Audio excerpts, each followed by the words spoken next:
पूना गाडगीळ आणि sons limited 1832 पासून। मुंबईत पुढील काही तास तुफान पाऊस, 48 तासांसाठी रेड अलर्ट जारी। गरजेचं असेल तरच मुंबईकरांनी घराबाहेर पडावं, मुख्यमंत्र्यांकडून नागरिकांना सतर्कतेचा इशारा। मुंबईला पावसाने झोडपलं। मुंबईत 2 तासात 170 मिलीमीटर पावसाची नोंद। मुसळधार पावसामुळे ठिकठिकाणी गाड्या पाण्याखाली। मध्य रेल्वेची लोकल सेवा विस्कळीत। कल्याणहून कर्जत, कसारा, बदलापूर, अंबरनाथकडे जाणाऱ्या लोकल अर्धा तास लेट। कल्याण रेल्वे स्थानकावर प्रवाशांची गर्दी। माटुंगा पोलीस ठाण्याजवळ पाण्यात अडकलेल्या स्कूल बसमधील विद्यार्थ्यांना पोलिसांनी सुरक्षित बाहेर काढलं। माटुंगा पोलीस कर्मचाऱ्यांनी वेळेवर केलेल्या मदतीचं सर्वत्र कौतुक। मुंबईतील शाळा महाविद्यालयांना उद्या सुट्टी। हवामान खात्याकडून मुंबईला रेड अलर्ट जारी करण्यात आल्यामुळे प्रशासनाचा निर्णय। पालघर, ठाणे, कल्याण, डोंबिवली, नवी मुंबईत उद्या शाळा महाविद्यालयांना सुट्टी। हवामान खात्याने रेड अलर्ट जारी केल्यानंतर प्रशासनाचा निर्णय। राज्यात मुसळधार पाऊस। तिवसा, मेहकर, वाशिम, वरोरा, जरी, जामणी, पुसदमध्ये पावसामुळे पिकांचं नुकसान। 4 लाख हेक्टर पिकं बाधित। मुख्यमंत्री फडणवीसांची माहिती। नांदेडच्या मुखेड तालुक्यातील हसनाळासह 6 गावांना पुराचा वेढा। लेंडी नदीने धोक्याची पातळी ओलांडली। एसडीआरएफकडून युद्धपातळीवर बचाव कार्य सुरू। हसनाळ गावात 3 मृतदेह आढळले। मुसळधार पावसामुळे मराठवाड्यात एकूण 6 नागरिकांचा मृत्यू। नांदेडमधील 3, बीडमधील 2 तर हिंगोलीतल्या 1 नागरिकाचा समावेश। सोलापूर जिल्ह्यातील सीना नदीच्या पाणी पातळीत वाढ। नदीकाठच्या पिकांचं मोठ्या प्रमाणात नुकसान होण्याची शक्यता। नदीकाठच्या नागरिकांना सतर्कतेचा इशारा।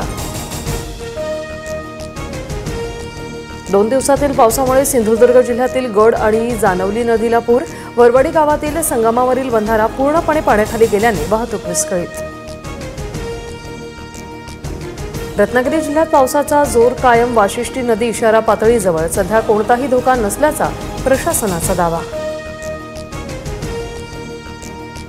मुसळधार पावसामुळे खेड तालुक्यात जगबुडी नदी धोक्याच्या पातळीवर। नदीचं पाणी गावांमध्ये शिरल्याने जनजीवन विस्कळीत। प्रशासनाकडून सतर्कतेचा इशारा। हिंगोली, परभणी जिल्ह्याच्या सीमेवर असलेल्या येलदरी धरण 100% भरलं। 10 दरवाजांमधून पूर्णा नदीपात्रात 56,000 क्युसेकनं विसर्ग सुरू। सेनगाव, जिंतूर महामार्ग वाहतुकीसाठी बंद। मलबार हिलमध्ये भिंत कोसळल्याने सुरक्षा रक्षकाचा मृत्यू। अचानक भिंत कोसळल्याने 35 वर्षीय सतीश शिर्के यांचा मृत्यू। भिंत कोसळतानाचा सीसीटीव्ही समोर। वसईत दुचाकी स्वाराला साचलेल्या पाण्यामुळे खड्ड्याचा अंदाज न आल्यानं अपघात। दुचाकीवरून पडून महिला जखमी। पाठीमागून येणाऱ्या बस चालकाचा सतर्कतेमुळे मोठा अनर्थ टळला। साताऱ्यात मद्यधुंद रिक्षा चालकाने महिला पोलिसाला फरफटत नेलं। महिला पोलीस गंभीर जखमी। महिलेवर खासगी रुग्णालयात उपचार सुरू। संपूर्ण थरार सीसीटीव्हीत कैद। मुंबई विद्यापीठाच्या उद्या होणाऱ्या परीक्षा रद्द। विद्यापीठाशी संलग्न असणाऱ्या एकूण 32 परीक्षा रद्द। मुसळधार पावसाच्या इशाऱ्यानंतर निर्णय। संजय शिरसाटांचा 5,000 कोटींचा भ्रष्टाचार। सिडकोचे अध्यक्षपद मिळताच ब्रिटिशांना मदत करणाऱ्या बिवलकर कुटुंबाला मुंबईत 15 एकर जमीन दिली। रोहित पवारांचा आरोप। मुख्यमंत्री फडणवीसांनी राजीनामा घेऊन चौकशी करण्याची मागणी। मराठा सैन्याचे सरदार रघुजीराजे भोसले यांच्या तलवारीचं मुंबईत प्रदर्शन। मुख्यमंत्री देवेंद्र फडणवीसांची कार्यक्रमाला उपस्थिती। तुळजाभवानी मंदिर जीर्णोद्धारासंदर्भात मुंबईत महत्त्वाची बैठक। सरकार केंद्रीय पुरातत्व विभागाकडून 30 दिवसात अहवाल घेणार। मंत्री आशिष शेलार यांची माहिती। धुळे शहरातील शिरपूर शहरात आदिवासी आंदोलकांवर पोलिसांचा लाठीचार्ज। लैंगिक अत्याचाराच्या घटनेतील आरोपीला फाशीची शिक्षा देण्याची आंदोलकांची मागणी। निवडणूक आयुक्त भाजपसाठी काम करत आहेत। इंडिया आघाडीचं सरकार आल्यानंतर तिघांना पाहून घेऊ। विद्यमान 3 आयुक्तांना राहुल गांधी यांचा इशारा।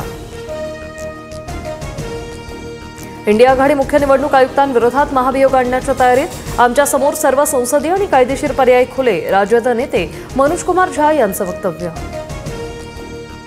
रशियाचे राष्ट्राध्यक्ष पुतीन यांचा पंतप्रधान मोदींना फोन। ट्रम्प यांच्यासोबत झालेल्या चर्चेचा तपशील पुतीन यांनी मोदींना सांगितला। युक्रेन प्रश्न शांततेच्या मार्गाने सोडवला जावा हीच भारताची भूमिका पंतप्रधान मोदींकडून स्पष्ट। अन्नपूर्णा गाडगीळ आणि सन्स लिमिटेड 1832 पासून।